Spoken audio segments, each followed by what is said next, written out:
కుమారి ఆంటీది కూడా ఇట్లాగే చేస్తే ముఖ్యమంత్రి గారు ఏం చెప్పారు, ఆమె జోలికి పోవద్దని చెప్పారు.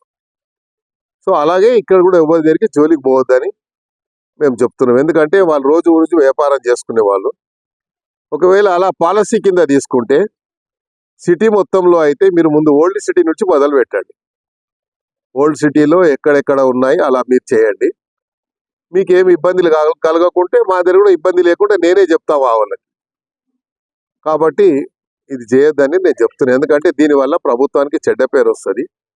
ప్రభుత్వం మనకు మంచి పేరు వస్తే 4 కాలాల పాటు మనం కూడా మంచిగా ఉంటాం అనేది నా అభిప్రాయం. ప్రజల అందరూ వచ్చి చెప్పుకోలేరు. ప్రజాప్రతినిధి ఎవరు ఉంటే ఆ ప్రజాప్రతినిధికి చెప్పుకుంటారు మా బాధ అని. కాబట్టి రోజు మరి మాకైతే నిద్ర పడతలేదు.